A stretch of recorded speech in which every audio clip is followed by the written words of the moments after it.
because there are some elders who are just real a-holes and they do not care. They view everything, like Pharisees almost, like it's by the letter of the law. And if you don't meet certain criteria, they don't care how much you cry. They don't care how much you say you feel sorry. You're getting the boot. That's it. Within the religion of Jehovah's Witnesses, the elders are considered the shepherds of the congregation. They take the lead in organizing the many weekly spiritual programs, the field ministry, as well as providing pastoral care. Well, Jehovah and Jesus have given us a fine, well-chosen gift in the form of the elders. The Watchtower World Headquarters also provides them with a secret elders manual that nobody else in the congregation is able to see, full of policies and procedures that rank and file witnesses are unaware of. Elders are exclusively men, as women are forbidden from holding any authority in the congregation, and elders are also responsible for disfellowshipping anyone who is deemed an unrepentant sinner or anyone who simply wishes to leave. So here to help me talk about elder life, what it's like, the culture, the politics, is Irregular Pioneer, Matt McMillan. Jake, thanks for joining me, bro. Yeah, thank you. Yeah, I'm the only Dominican on earth with a Scottish last name. So go figure. Yeah, that is not the typical Dominican last name. Not at all. Well, thanks for joining me. This has been something that I've been wanting to talk about kind of since like starting the channel, is just kind of a general talk about what it's like to be an elder, because I was never an elder. And my dad was, so I have an idea of what things are like. But for most people, they will never know what it's like. And for most like rank and file witnesses, that's the highest rank you can get in the congregation. And that's the most you will ever be, short of going to Bethel. So just to get started here, what was your background within Jehovah's Witnesses? Like, were you raised in it? Were you met in the ministry? So I had somewhat of a unique upbringing in comparison to most of my friends. I had a grandmother who became a witness. She started studying in the 1960s, got baptized in 1970, and she subsequently raised her children in the organization, most of whom were already in their teenage years. So none of her children really stuck to the organization until later on in their adulthood. Two of my aunts, my mother never was a witness, and the rest of her siblings weren't, except for her two sisters. And I eventually started going to meetings with my grandmother, one of my aunts, and her kids when I was about 12. So I had visited the Kingdom Hall as a kid. My mom, when I was getting on her nerves, she's like, go to the hall with your grandmother, so I had been to memorials and assemblies and stuff like that, not really paying attention. But for some reason, when I was 12, I felt like I should really be doing this. And I had a death in the family a few years earlier. I learned about the resurrection, and I'm like, this seems like the right thing. I want to see my grandpa again. I don't want to die. So, that's what really got me started with the witnesses. So like the idea of like spirituality and God in the Bible, that was still kind of hovering around your life, even not being a witness. Oh, yeah, for sure. My wife says all the time that I was like raised a witness without being raised a witness. So did you have experiences like celebrating Christmas or birthdays or anything like that? Oh, yeah. Yeah, I had plenty of Christmas, plenty of birthdays. I remember writing Christmas lists and, hey, okay, Santa, this is what I want. Yeah.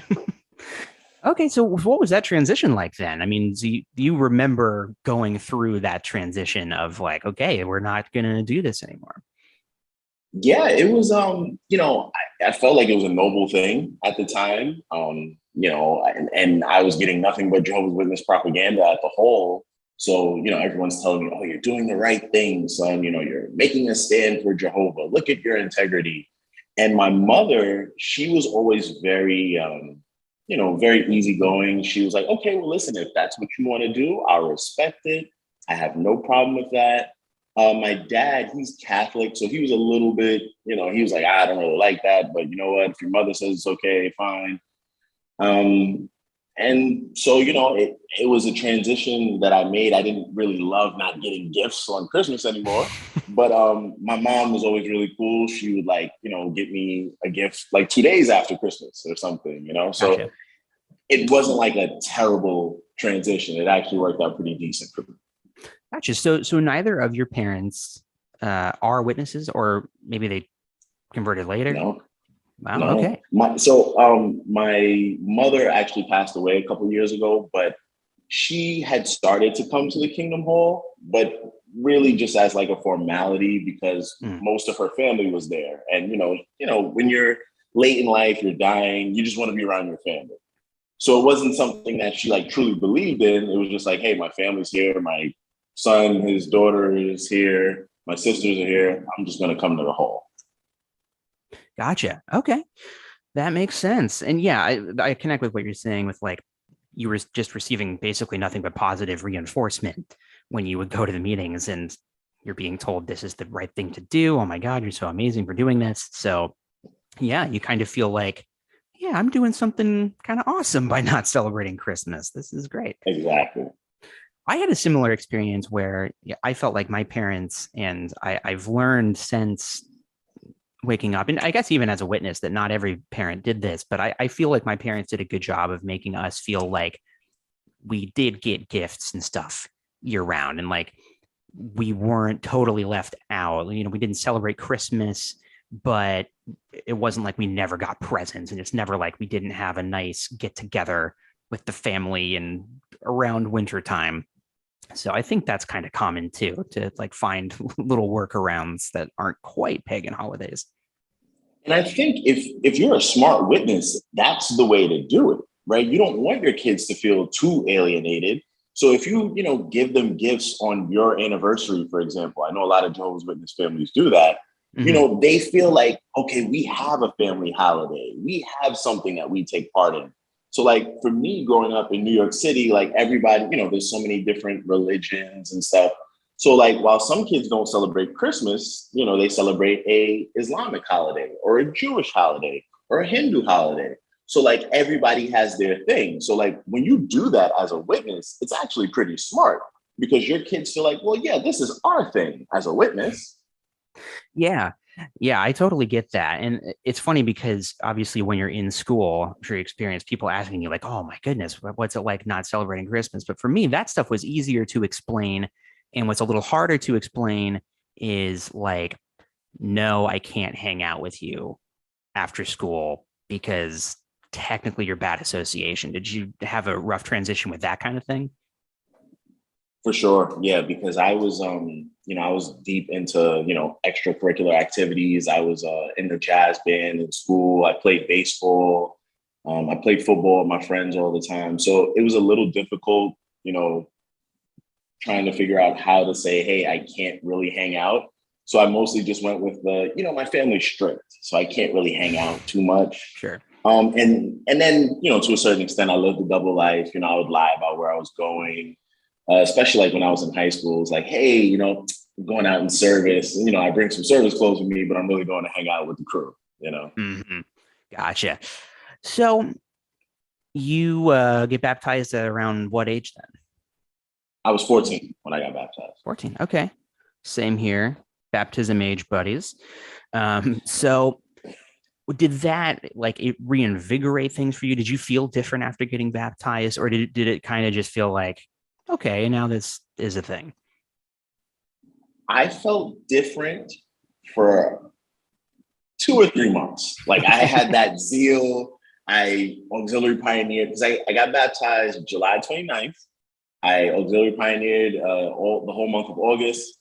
Then I went back to school in September, and I was like, no, I'm still going to be, good witness. I would read my daily text in school. And then by October, it wore off, and I was, back to a worldly kid again, pretty much. Yeah, that was my experience as well. I always am interested in like finding that out because when you talk to people who have a born again experience, it seems like it really does, like something does happen for them, where their baptism, there is a before and after day. And maybe it's similar for people who come out of quote unquote the world and then feel like they have found the truth and then come into it. But I think for like kids like us who are raised in it or raised around it, it just feels like, well, yeah. And then the next thing you do is you get baptized. And then the next thing you do is you try to pioneer. So yeah, I find that people have varying degrees of like spiritual awakenings associated with their baptism. Yeah, I mean, being a Jehovah's Witness in many ways is just like, it's a corporate culture. So like, if you have a corporate job, it's like, all right, I reached this one milestone and okay, let's go to the next milestone. But it's not really anything you're too emotionally connected to because it's work. And being a witness is much like work. So I think, unlike evangelical Christians, for example, we weren't so emotionally attached as we were like just in a cycle of work. Yeah, it's true. And I was thinking about this recently, that the phrase that gets thrown around is reach out for greater privileges of service, which is, there are different, they wouldn't call them positions within the religion. They would call them different privileges, but they would say, if you want to work on your spirituality and serve God even harder, to reach out for different privileges. But really the only way to reach out is just by doing a lot of stuff for the religion, which is already what you're supposed to be doing anyway. So the expectation is you're kind of always supposed to be reaching out, whether you get rewarded for it or not. Yeah, I mean, I remember at 14, I was doing literature and I was taking out the group for field service. And then, every year, like from 15, 16, 17, it was just more and more stuff that I was doing. Like a job, you get more responsibility. I was thinking a couple of Saturdays ago, like, wow, I was doing unpaid labor like every Saturday of my life for my entire life until very recently.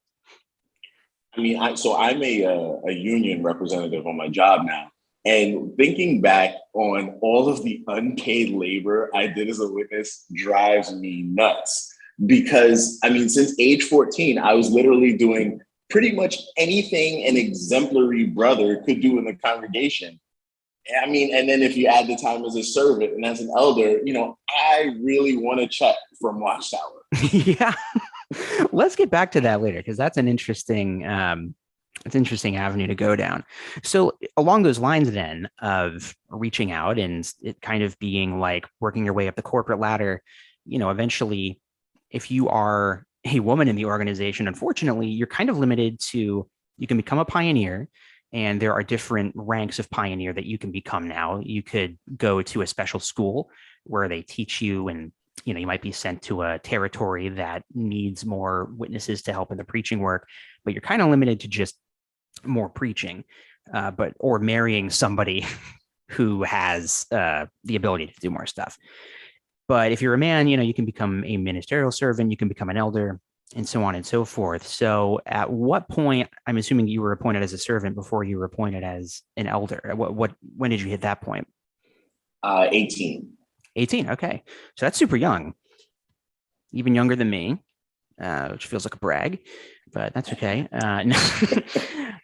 I remember feeling super sweet that I was 19 being appointed as a servant. I definitely told the ladies I was interested in that, like, oh yeah, I was appointed, by the way. Oh yeah, I went through that phase too. Like when I just got appointed, like, oh yeah, Jehovah's really blessing me. I just got appointed as a servant.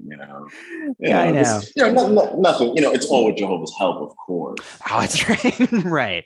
Oh boy, just I wasn't expecting it. I didn't ask for it. It just kind of happened, and we just rely on Jehovah. Yeah. We know what we're doing. So how long were you a servant then before you ended up getting appointed as an elder? So I was a servant for about 6.5 years. Okay. Wow. So you were appointed in your early 20s as an elder. So that's, Yeah. I mean, that's quite impressive. I mean, that really is, for still to this day, I would say for there to be an elder appointed in his 20s is a pretty big deal. Yeah, I got appointed at 24. And, it was considered a big deal in my area, but my congregation was very like pro using the young brothers. So it wasn't necessarily like a rare thing in my congregation. Like we had brothers that got appointed at like 27, 26, so it was rare, but it wasn't like unheard of for my congregation. Was that something that you were actively working towards, or did it just sort of happen? Oh no, absolutely. I'd say since I was like 15, I really wanted to be an elder. I remember going to the presiding overseer and asking him like, how can I become a ministerial servant? And he was like, well, listen, you're underage, once you become a man, then you can be considered for that. And he said, listen, I've been watching you, you have the aptitude, you can become an elder at a young age. And I remember they had sent a recommendation for me to be appointed as an elder when I was 21. But the branch, they said, he's still too young, give him a little time. So I guess 24 was just that magic age for them. And they were like, all right, fine, he's good enough. Yeah.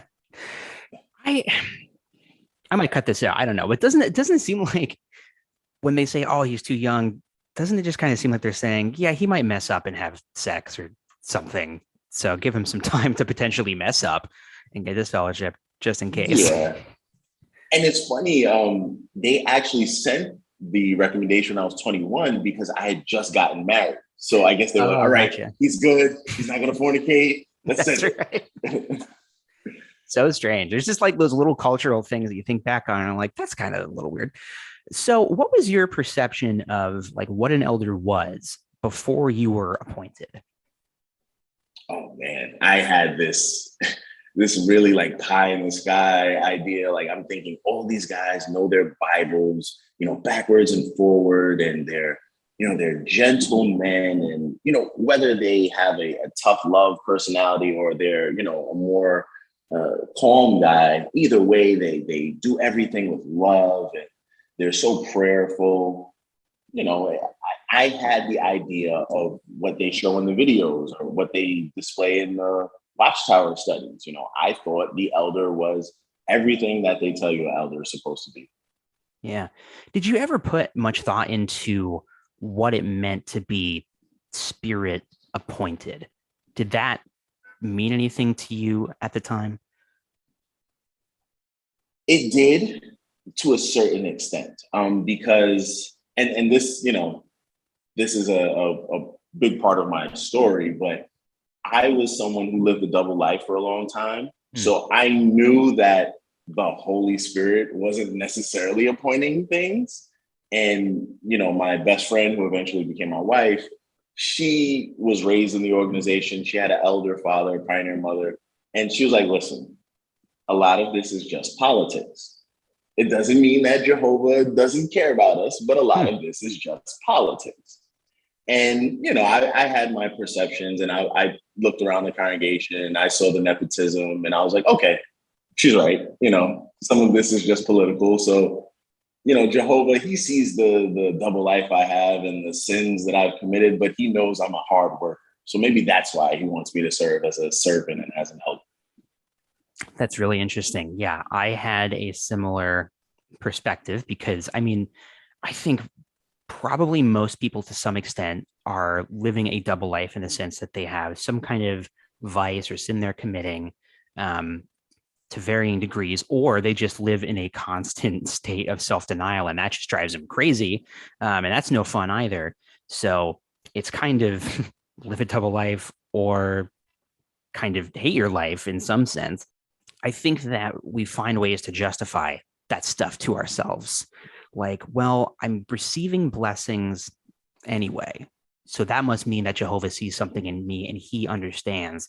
So I would for me, I had a sense that maybe the organization is going to soften on these things a bit because clearly we're still receiving Holy Spirit, even though, teenagers are, masturbating and looking at porn, and clearly all the elders are too, and things are still happening and the kingdom hall is not burning down. So maybe they'll soften on these things.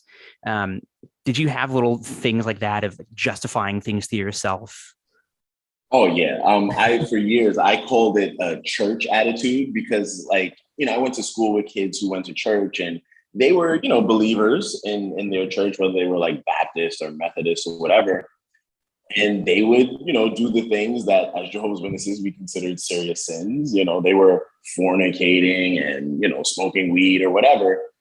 But they were like, listen, the Lord knows that, my flesh is weak, but my spirit is there.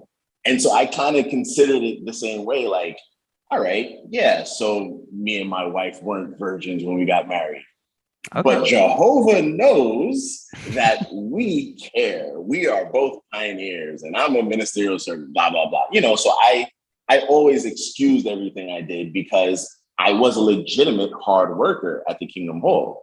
I got to meetings early. I would set up the microphones, the sound, whatever the brothers needed, I did. So I excused my sins because hell, I was putting in work for Watchtower. Sure, yeah. So to backtrack a little bit, sorry, I kind of got us off track there and maybe jumped ahead, but so you get appointed, and if it's anything like getting appointed as a servant, you just kind of asked one day. Maybe you get asked to like come to the meeting a little bit early, and a couple elders just sit you down and ask if you're willing to serve. Is that about right? Yeah. So in my circumstance was a little unique because we had the circuit overseer's visit, but the circuit overseer was getting a shepherding visit from one of the governing body helpers, Gary Bro. Oh, wow. So Gary Bro, he gives a talk at the meeting. And then after the meeting, they bring me into the back and they're like, all right, we would like to know if you're prepared to serve as an elder. And I'm like, oh, well, okay, yeah, sure. And then, of course, they asked the completely weird question about, have you ever molested a child? I was like, absolutely not. Okay, that's weird. And they're like, all right, well, you're in. And they gave me the elders book in a manila folder. And so, that was all very weird. That is very weird. I mean, so like when that's happening and they say, is there any reason you can't serve as an elder, or are you willing to serve? Is there anything in the back of your head like, oh, should I tell them about X, Y, and Z? Or are you just like, yeah, let's go for it? Oh, no. I mean, at that point, I'm like, listen, a governing body helper is here. If there's ever a time when Jehovah's going to strike me down with lightning, this is the time. And it didn't happen. So I'm down. That's good. So they hand you a manila envelope with the elder's manual in it. Was that something that you were aware of, like that it existed prior to being an elder? I had only found out about the elders book like 6 months before, because we had a circuit overseer's visit, and they had the meeting with the elders and the servants, and they had referenced something from the Shepherd, the Flock of God book. And I was like, what is that book? I've never heard of that. But my cousin, who was a couple years older than me, he had been appointed as an elder for 2 years before me. And he explained to me what the book was. And I was like, oh, okay. Didn't know that existed. Didn't know we had secret books. Right. So what's your experience flipping through that for the first time? Oh, man. When I came home, I took a good 3 hours and just like totally immersed myself in the book. And I read it from front cover to back cover and started again taking notes. And I was like completely shocked at some of the stuff that I saw. What were some of the things that shocked you? The huge chapter on what could get a judicial meeting. I was like, Jesus Christ, I didn't realize there were that many things we needed to consider. And what the hell is the difference between brazen conduct and, unclean conduct and blah, blah, blah. What is the need for all of this? Let's maybe stop down and explain that, because that's something that is really unique. And even though these definitions kind of exist in the Shepherd book, it's still something that seems so subjective and strange. Like, witnesses don't have a system where you just go and confess and are forgiven for your sins. So what a witness does is they go and confess to the elders. Maybe they'll talk to an elder, And depending on the seriousness of the sin, that elder might pull in another elder. And that might turn into there being 3 elders, and that's a judicial committee. But there are basically like kind of different tiers of sins. And there are things that fall under the category of brazen conduct. There are things that fall under the category of drunkenness or whatever. Do you have a good handle on what that means? Or like, could you provide a quick definition maybe for a newbie on what brazen conduct is? Yeah, so I just pulled it up from jw.org. It says brazen conduct, from the Greek aselgia, a phrase pertaining to acts that are serious violations of God's laws and that reflect a brazen or boldly contemptuous attitude, a spirit that betrays disrespect or even contempt for authority, laws, and standards.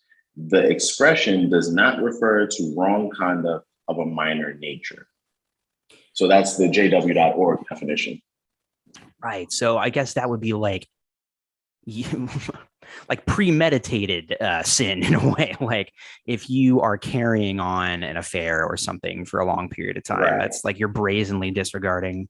Is that basically what that means? Yeah, pretty much. Like that would be like you said, like carrying an affair for a long time, as opposed to like, you just got caught up in the heat of the moment with someone one time and you committed fornication. Yeah. Yeah. Okay. So that's something that you're, as an elder, you have to examine sins and determine kind of what bucket they fall into and therefore what punishment it deserves. Is that about right? Yeah. Now, more often than not, when you're dealing with a judicial case, someone has already confessed or they got caught doing something. So you don't have to analyze too much. But every once in a while, you do get a case of someone who did something and you can't quite gauge where it is. So then you have those elders meetings where it's like, all right, guys, let's take out the book and let's go to chapter whatever and let's read. I noticed something interesting. You called it a case. And that is kind of the language that they use. I mean, it's almost like you are an investigator investigating a crime. Yeah. You're reading through this book, and my experience reading that as somebody who just, I didn't read it until I was waking up and trying to do research. So I was shocked at how bureaucratic it was and how much it felt just like kind of a cold user's manual as opposed to anything that had some kind of warm, special scriptural advice. But I'm wondering what your thoughts were as somebody who's, you're a young elder eager to please. So I felt much of the same way, but because, I was newly appointed, I still had that new zeal. So I'm like, okay, well, clearly this is the right way to do things. Yeah, maybe I don't think it feels too good initially, but let me just find out from experience. Maybe, maybe it won't feel like a cold, instructor's manual that way. But I mean, there's just no denying when you read through it, especially like when it explains the roles of elders, like what the coordinator does, what the secretary does. It sounds like, a manual from your job. Yeah, it kind of strips it of any like spiritual importance. Just like, this is what you do. Here's your role. Here are your duties as the secretary or whatever. So that's kind of interesting. What was that's such a minor facet of it. I mean, you're not hinged to your rule book all the time, I'm assuming. Like, what was your experience just being an elder? Did you enjoy it?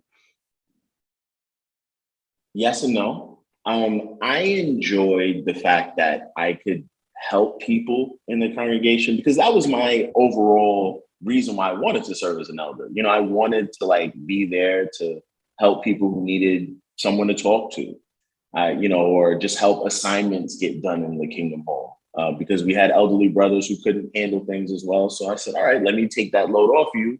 And, I can handle this assignment. So I appreciated helping the friends in the congregation. Like that's, that was overwhelmingly a positive aspect for me. what I didn't like about being an elder was, the politics. I mean, it really is like any other thing in the world where there's a committee of people who are considered elite, there's going to be politics. And past there was corruption on the elder body. And the first elder body I served on was particularly bad. Like, they were just a very bad congregation. Like, if you go on the XJW Reddit and you hear these wild stories, it was one of those congregations. And that's to the point where I'm like, I remember one day I'm praying and I said, listen, Jehovah, can we just like dissolve this congregation and start new? Because this is bad. Flood style. Noah's flood style. Just like, it's just gotten too bad. We just got to wipe this one away. We're just going to start over. Yeah. So give me an example then, like what's some of the bad stuff that was going on? Oh man. Okay. So let's see what's worse. We had elders stealing money from the congregation. Like, I was assigned. Yeah. So I was assigned an audit. So every, I believe it's quarterly. So every 3 months, there's an audit that takes place, and an elder is assigned to go through the congregation's finances. And so I go through the finances and I'm running the numbers. And so I go through it 3 times and I'm like, we're off $6,000. Like, this doesn't make sense. So I call the coordinator and I'm like, listen, I'm looking over the numbers. It's not looking right. And so we bring in another brother who, he's like an accountant at his secular job. And he looks over it and he's like, nope, it's not looking right. And eventually the coordinator's like, all right, well, listen, just write what you see. Don't worry about it. I'm like, wait, what? What do you mean, don't worry about it? $6,000 is missing, bro. Like, wow. Eventually, later on, I found out that, there were elders taking money from the congregation. And that was part of the reason why my congregation eventually got dissolved. But wow. Yeah, so that was one of those stories. We also had an elder on the body who was beating his wife, and his father was the coordinator of the congregation, and they attempted to cover it up. And that was probably like my lowest point as an elder, because I realized what I was fighting against, because I became the young brother on the body who just, is like fighting against the rest of the body. And they're looking at me as a troublemaker, but I'm like, hey guys, this rule book we have, I'm pretty sure wife beating is one of those things that could get you a judicial committee. And they're looking at me like I'm, some rabble rouser, because I'm talking about judicial committee that, by the way, other elders were trying to cover up that he even beat the woman. My goodness. That's about as bad as it can possibly get. I mean, that's really bad. And like when you're encountering these things, is your, like, what thoughts are entering your head? Is it like, wow, we have an issue in this congregation? Or are you thinking there is something wrong with this system, or there's something like wrong with the Holy Spirit or something like that? Oh no, at that time, I'm still very idealistic. I'm thinking it's just the congregation. I didn't think it was a systemic thing. I didn't think it was the organization. I'm like, no, it's this congregation.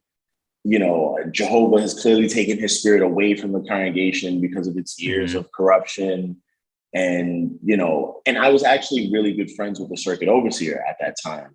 So I would call him, and me and him would be on the phone for like 2 or 3 hours just talking about what was going on in the congregation. And he saw what I saw. So I'm like, okay, clearly, the man that Jehovah has put in place to help us, he sees what's going on. So it can't be an organizational issue. It's just our congregation. Yeah, that's interesting. So what is it that starts to cause you to question? And I guess I should ask, was it questioning the arrangement first, or was it questioning the Bible? What was it that started to erode your faith in general? That's a good question. I don't know what happened first. I don't know if it was the chicken or the egg, but I definitely questioned the Bible for a long time. I had a lot of, questions about evolution and, how long humans had been on Earth. But at the same time, I was going through these experiences as an elder, dealing with this wild elder body and, just seeing certain things that happened in the organization over the years that I knew wasn't right scripturally or even by the organization's rules. So that kind of, those experiences were like replaying in my mind over and over. And I think once I had become an elder, it's like, all right, I'm seeing this firsthand. I can't say I'm getting this story from someone else, so I don't know what actually happened. No, I saw it firsthand, so no one can interpret it any way to me. I know that this is being done wrong. So when you see, things being done wrong over and over again, it does start to weigh on you. Are you having experiences though where you feel like that was the Holy Spirit or that was Jehovah, no other explanation? Like, are you experiencing anything like that? So I did have those experiences. Quick story: my father-in-law, he had an adulterous relationship, but he was well liked by the elders of my congregation. So they basically ignored it. And it didn't matter that my mother-in-law brought evidence to the elder body. They brought pictures and conversations, didn't matter. They basically covered it up. And so my in-laws, they split up and my father-in-law moves down south. And so it kind of the story just went away. And so when the new circuit overseer comes, I'm basically filling him in on it. And he's like, what in the world just happened here? And so he basically cleans the whole situation up and gets my father-in-law disfellowship. And so I felt like, all right, see, Jehovah put me in place here to clean up this aspect of the congregation, And it didn't matter how convoluted that thought was. I thought that, the Holy Spirit was working through me in that moment. Well, there's also in the culture, the thought of Jehovah will do things in his time and waiting on Jehovah, which means that if you have a problem with something, it is not up to you to act. It is up to you to wait and be patient and be obedient because this is all part of the plan. So stuff like that, when something belated justice happens, it's like, well, see, look, the right thing eventually happened. That means that this doctrine is right. You just need to wait on Jehovah. Do you have anything like that really? Because I know how it is when you're starting to have questions. It's never just one thing, but did you have something that you got stuck on, or was there something that kind of got the ball rolling, like the snowball rolling down the hill or anything? So there were two main things that really bothered me. The first thing was the question about how long had humans been on Earth? And that was particularly a Bible thing. And so I did, so much research from the Watchtower library. And basically their thought is that Adam was created in the year 4026 BCE, which would make humans like 6,000 years old. There's nothing in science that backs that up. According to any scientist, humans have been on Earth for at least hundreds of thousands of years. And so, the more I'm comparing the secular research with Jehovah's Witness research, it's just not matching up. And then on the other hand, when it comes to organizational specifically, it was the child sexual abuse. I had heard about it before I became an elder. And then when I became an elder and I got the elder's manual and I, got the elder's letters and I'm reading the, whatever the procedure is at the time, I mean, it just jumped off the page to me that there was nothing that said, call the police. And that bothered me. And, you started to see more articles in the newspapers and online and magazines about Jehovah's Witnesses and child sexual abuse. And it just started to wear on me more and more and more, to the point that right before I had totally woken up, there was a person in my congregation who had sexually abused his wife's sister who was a minor.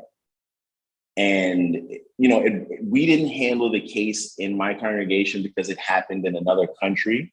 But the letter was sent from a congregation in that country to my congregation for us to be notified of it. And I was like, wow, like it came right here to my door, So that really, that was one of the straws that broke the camel's back. Now, as you're like serving, are you a part of any of these committees that are dealing with cases like that? Oh yeah. Yeah.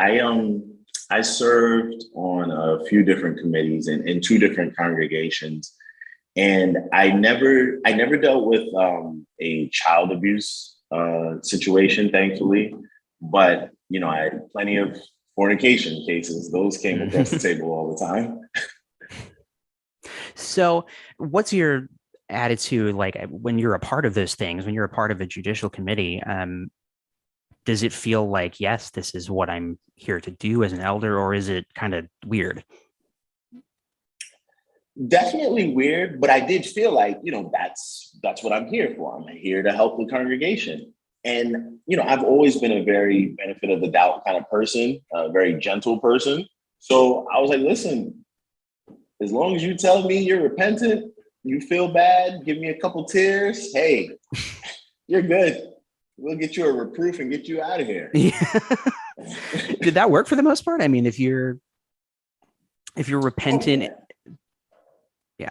Now, for the most part, yeah. Like, if you look sad enough, for a lot of guys, they will. Hey, listen, they really care. They clearly feel bad, but it all depends on which brother's on your committee, because there are some elders who are just real a-holes and they do not care. They view everything, like Pharisees almost, like it's by the letter of the law. And if you don't meet certain criteria, they don't care how much you cry.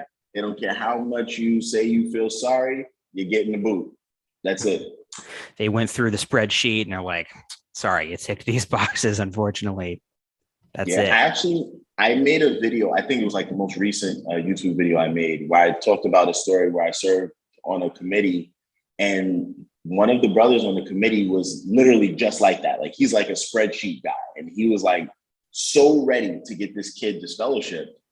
And I had to basically pretend to be a tough guy to get that elder to like follow my opinion, to reprove him instead of disfellowshipping him. So that's interesting. Because we're talking about there, I guess, would constitute politicking, right? Like, okay, this is the way I think things should be done, but I know this guy's attitude, so I need to act in a certain way in order to get the end result that I think is fair. And that does not sound like any kind of miraculous Holy Spirit working. I mean, very literally, I felt like a senator going to another senator trying to get his vote because we're voting for this bill. Like, it literally felt like that, because there was no praying involved in me making that decision. There was nothing like, the only thing in my heart was like, listen, I don't want this kid to get disfellowship. He's 18, 19 years old. I don't want him to be away from his family in that way. Let's just get him reproved. That's it. So when you're experiencing these doubts and you're at that phase where you're like, something's not quite right here, are you going to the elders and kind of telling them how you feel, or dropping hints, trying to feel out other people? Oh, not at all. Not Okay. at all. Because, as much as I had a great relationship with most of the elders I served with, and I actually served with some family members, I just knew that was not a good idea. Don't ever let anyone think that you're questioning anything. Yeah, I didn't even try to ask probing questions. Like, it was just, let me research on my own. That's it. That's very interesting. And when I was waking up, just so I can make everything about me, like I like to do, I eventually, went to my dad, who is an elder, and was telling him how I felt about all this stuff. And I remember him and my mom being very upset and kind of a little offended that I hadn't come to them about how I was feeling.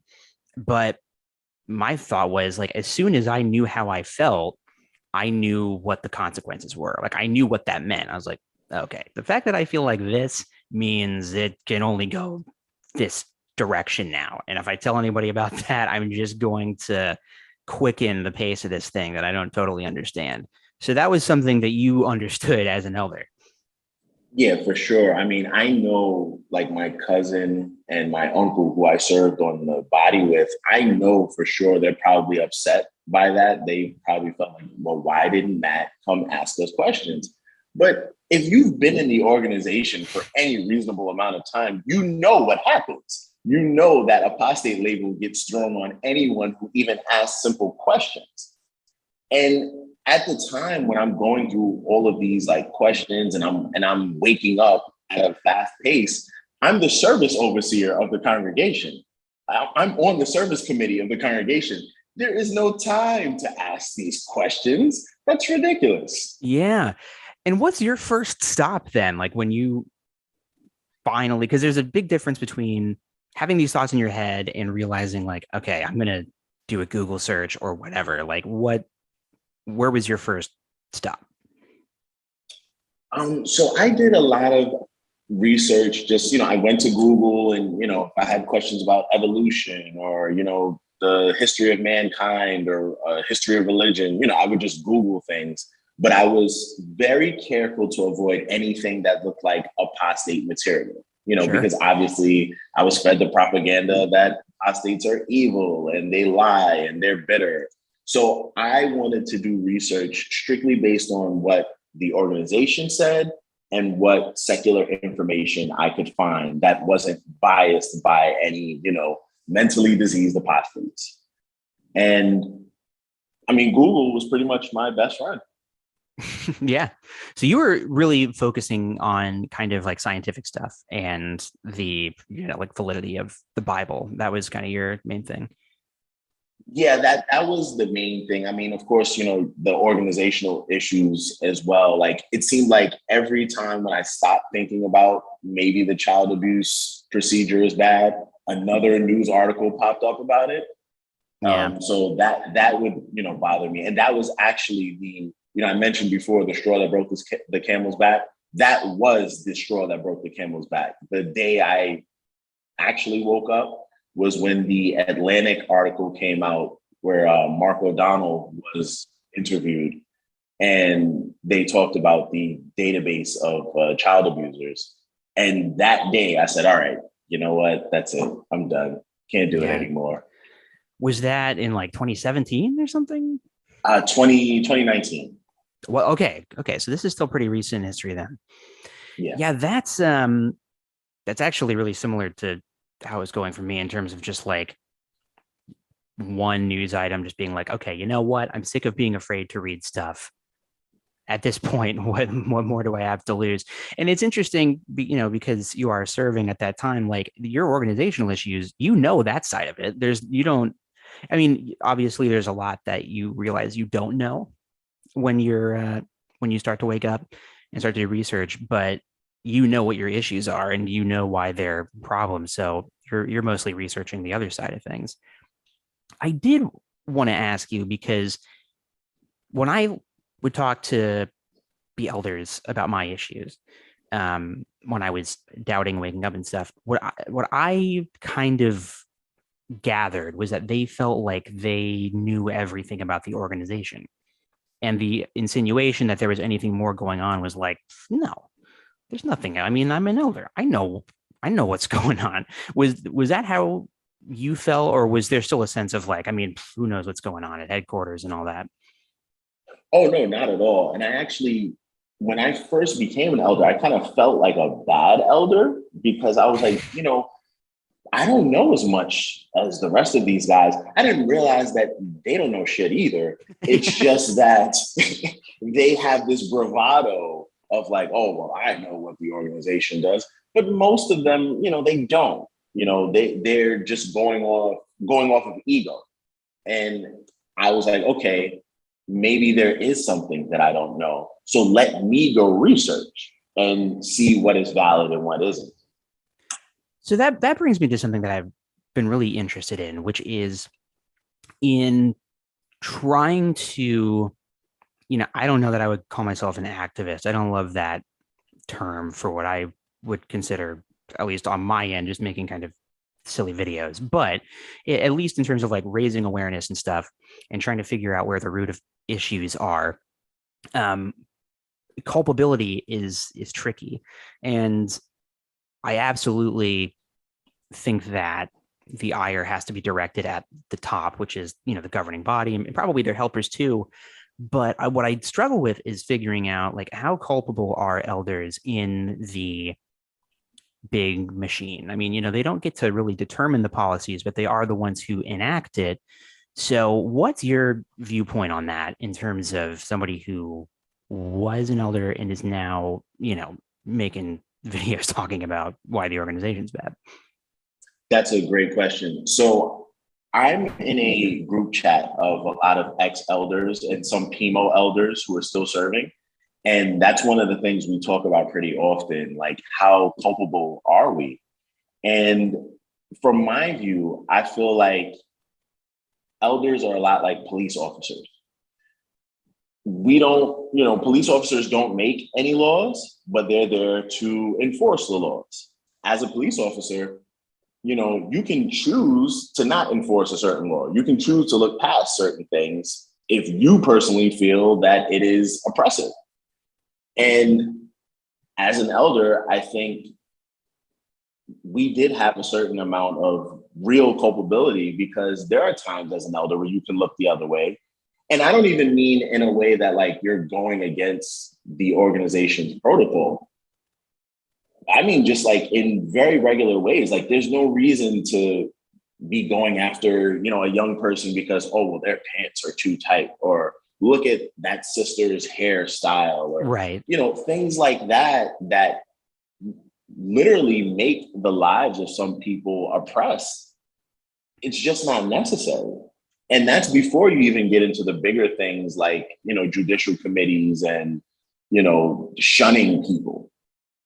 So I do think there is a reasonable amount of culpability as an elder because we are the ones in the congregations who are telling people, you are disfellowshipped, or you are reproved, or you can't do this. And the elders set the culture for the congregation. There are some congregations where they don't have gatherings and they don't have parties where they play music, and the elders set that culture. So as much as, I would want to say I was just a useful idiot to the organization, I was also part of their game. I was part of the power structure. I have to admit that. Yeah. Well, that's the other part of it too, because like with the cop analogy, probably most people that become police officers, we're all raised in the same society that glorifies cops, and we grow up to think these are just our neighborhood safety officers, and they're just, there's cops and firefighters, and these are just they're our local heroes. And you probably have one idea of what being a police officer is when you are joining the force versus what it is when you actually are in the force and you're there. And that's kind of how I tend to think of it with the elders as well, because we're all brought up as witnesses thinking of elders as one thing and what they do, but the reality is probably different for most people. Does that make sense? I'm a good interviewer. What I do is I say a thing and then say, can you validate what I just said? No, but you're totally on point. I agree with that 100%.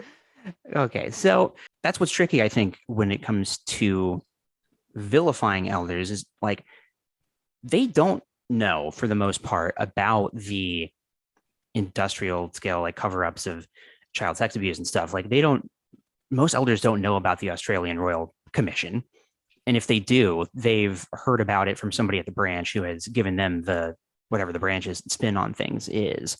They know about what's going on in their circuit probably, and that's about it. As people who try to have conversations with witnesses and who try to appeal to current witnesses or questioning people, like, what's the way to appeal to an elder? Like, what's gonna hit them a little differently than might hit somebody else in the organization? I've thought about that a lot. And more than anything, I think for me, the question to ask any elder is, do you feel that the job you're doing is truly loving? Because that was always something that I questioned, like, am I doing the loving thing? Is this, is taking this measure loving for that person in the congregation or for this group in the congregation? And even once I woke up and once I disassociated, I still asked myself that question, like, did I do things that were considered loving? Because even if you have no idea about any of the organizational cover-ups or the failed prophecies, if you're totally ignorant of all of that, as an elder, you still make a difference on people's everyday lives, based on how nice you are to them or not. And based on, what you're told to do by the elders book, if you follow it like the way the manual says, there's no way that you can truly be a loving person, because you're not allowed to let a lot of things slide. You have to, rule the congregation pretty much, with a checklist. Like, is this being done right? Is that being done right? Can you do this? Can you do that? I mean, I had to approve people's regular Pioneer applications, and there are questions on the back of the application for the elders. Is this person exemplary? Do they wear the right clothes? So, so on and so forth. And I think, it's not a doctrinal thing. So it's something that could obviously be debated or be looked at from a philosophical point of view. But if you truly ask elders, do you feel that you're doing something loving? It will force some of them to think. I really like that question, because when I think about the elders in my life that I would consider like good elders, the things that they did that were good are the kind of things that just any good person would do, and that don't necessitate a person being an elder, and that really don't have anything to do with the elder structure. It's just like this person was just always available to talk if you needed them, or they were always like helping the older friends in the congregation if they needed help around the house or needed help moving or things like that. But there wasn't anything there specific to, like, what I love about this guy? He has all the letters at the ready. He always knows the current policy. He knows exactly the right punishment for the right crime. That stuff is just all bureaucracy. So that's a really interesting question. Do you feel like you were like a loving elder? Like, how do you look back on that time in your life? Oh, for sure. I mean, not to pat myself on the back, but like it was my goal to be, elder nice guy. Yeah. I wanted everyone to like feel comfortable talking to me. I wanted to still be, cool to a certain extent, right? Because I'm still in my 20s, at that point. So I wanted the other young people in the congregation or in my circuit to still look at me as like, oh no, that's Matt, like that's not brother Matt, that's Matt. Yeah. So I still wanted to be approachable. I wanted to be cool. I saw no need to be hard on people unless someone was doing something specifically detrimental to the congregation, or like they were just being wildly disrespectful. Other than that, hey, I'm all about having a good time and vibes, basically. Right. I'm sure that this comes up like in your group chat too, but like, I see this, it'll come up on Reddit and stuff, where there'll be some physically and mentally out elder, and they're like, I'm going to stay in for as long as I can because I feel like I can do good. Now that I know what I know, I can change things from within. What do you have to say to folks who are in that position? That's a good question. I have a personal opinion on it, but I always try to be very gentle when it comes to PIMO people, because it's such a difficult position to be in. No one chooses to be PIMO because, hey, that's the best thing to be. No, they're PIMO by force, Yeah. And so if you are forced to be PIMO, then yeah, make the best of it. Try to, offer yourself to be on a judicial committee so you don't have to disfellowship someone, so that you can sway the body towards a reproof. Try to do the nicest things you can. Try to look past all of the, the petty things that elders, can whine and bitch about. But ultimately, there is no changing the organization structurally. You're not going to do that, So if you're a PIMO elder who is looking to make organizational change, give up that ridiculous hope because Right. It's not happening. Elders don't set any standards or create any protocols. But if you do want to be there as a cushion on a local level, then yeah, stay, be that PIMO elder and help as many people as you can. I'm glad you brought that up because that is an important distinction that, when you're a PIMO, first of all, everyone's PIMO for at least a while, because what are you going to do? Immediately find out that it's called me like, okay, bye, the screech, drive away. Like, no, like it's always going to be a process. And depending on your situation, it's going to be a longer process. And, for people who are, maybe they are elders and they have a wife and kids and whatever, that's an impossible position to be in, to be asked to immediately leave and risk losing your family. So I think that's an important thing to bring up, like, because there are people who say, like, if all the PIMO people would just step up and leave, there'd be almost nobody left. And I was like, well, we have no idea if that's even true. And second of all, it's a completely unfair thing to demand. It shouldn't have to be that way to begin with. Yeah, and it's completely unrealistic because, a lot of PIMO people are PIMO because if they wake up, their spouse will divorce them and now they are in financial ruin, or they have nowhere else to live, or their employer is a Jehovah's Witness and now they lost a job, so it's completely unrealistic and unfair to put that pressure on PIMO people. The people who are PIMO, in my opinion, should be given as much support and love as you possibly can give them, because not everyone is like me. Like when I woke up, I basically had one of the easiest situations to leave. My wife had woken up before me and she was like, hey, buddy, I was just waiting on you. Glad you woke up. And, we were financially stable on our own. Our daughter was 18 months old. So it's not like she would have any memory of the witnesses anyway. So we just left. But not everyone can do that. And, considering that, I think PIMO people should be given as much love and support as we possibly can give them. I really appreciate that. That's a good reminder, Brother McMillan. Thank you for that loving reminder. Oh boy, that stuff still seeps into my language sometimes, but no, that's really good. And I guess just one last thing, like we talked about unpaid labor earlier, and like elders and servants, like they get worked really hard. What is the most thankless task you had as an elder that you particularly want a paycheck for? Talk coordinator. Talk coordinator is the worst job, the absolute worst job. And so I had a unique congregation in that our meetings were on Saturdays in the afternoon. I guess that most Jehovah's Witnesses have their weekend meetings on a Sunday. We had Saturday afternoon meetings, which was hell to, arrange talks for. And we had a congregation that had just split and made a new congregation. So we lost half of our elder body. We lost half of our speakers. So it was terrible trying to find speakers.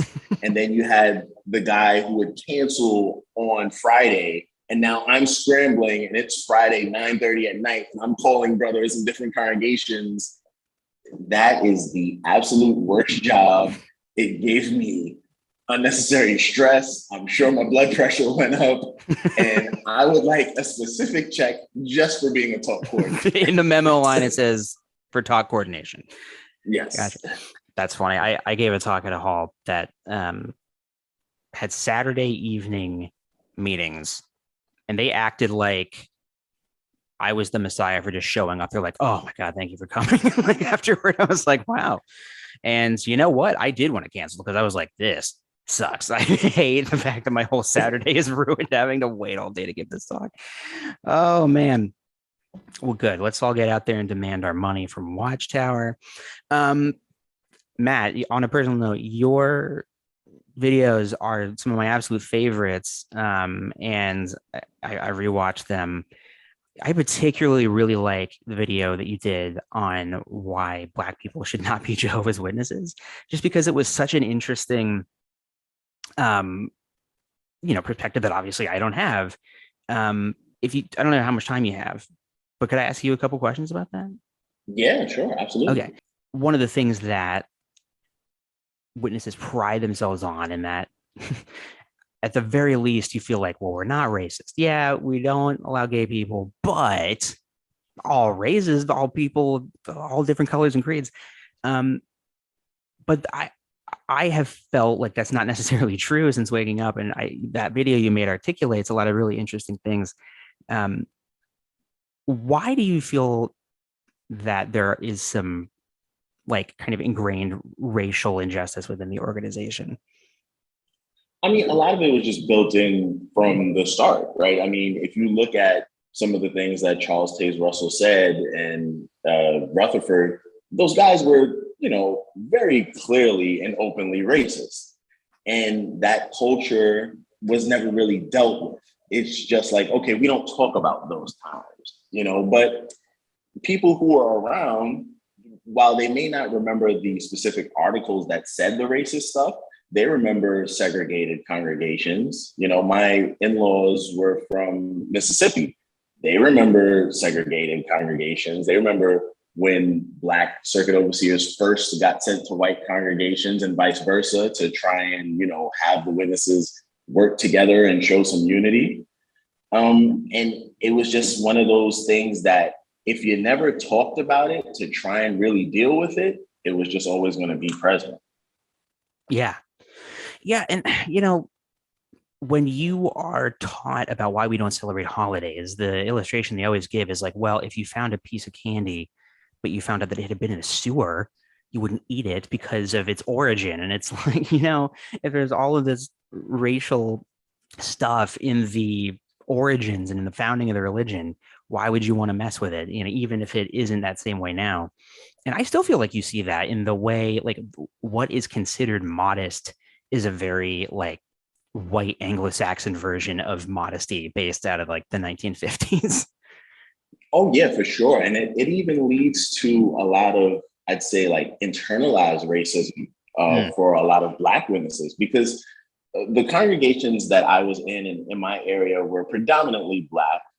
And you would hear some like just totally ridiculous things that like you would think would come out of the mouth of a racist white person, but we were internalizing, what we were taught organizationally, like, you shouldn't wear your hair that way, or, things like that just really shouldn't have been said.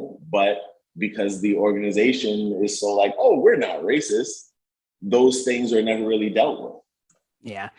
The thing that I always, and this did bother me as a witness, but it's like, what are you going to do? Is when they portray angels who are supposed to be otherworldly beings who have no analog to human creatures. They're just supposed to be default looking, but their default is white man. So yes, technically there are women who are the anointed and there are, Asian people and Black people who are the anointed, but sorry, when you're an angel, you get turned into a white guy with a white beard. And let me tell you, going out in the ministry in a predominantly Black neighborhood with a Watchtower is not easy, because the people who have met witnesses or, no witnesses, they'll be like, hey man, why are there no brothers in that magazine? And then like you're struggling to think of something to say, but at the same time, they're right. Why is it there are no angels that look Asian or that look, like Native American, indigenous, or Black? Why is that? And those are totally legitimate questions. Yeah, I never talked about this on the channel, but I have a family member related through marriage who works, at least at the time when I last visited, worked at Bethel in the photography department and obviously doing stuff for videos as well. And she said that they still were trying to just work past getting interracial couples in the magazines. They still, because of certain cultures out there, did not want to have interracial couples. So generally speaking, in the magazines, yeah, they'll show a black couple, they'll show a white couple, but they're not going to show a black husband, white wife, or whatever, because they don't want to turn off the racists. Apparently, they don't want to turn them away. It's amazing. Yeah, craziness. So, yep. On that fun note, thank you for sharing your time. By the way, this has been wonderful. Anything to plug? Your channel, Irregular Pioneer? Yeah, absolutely. Check me out on YouTube, the Irregular Pioneer channel. I've been on a short hiatus, but I am actually planning to upload a few videos in the next couple of weeks. So check that out. And I'm also on Instagram, being a huge troublemaker and a meme maker at Irregular Pioneer. I live to troll Jehovah's Witnesses. So please check that out if you're into that kind of fun. Man, what's wrong with me? I don't think I follow you. So I'm going to have to figure that out. All right. Well, thanks for being on the channel, man. I really appreciate it. Absolutely, man. Thank you for having me. I really appreciated this.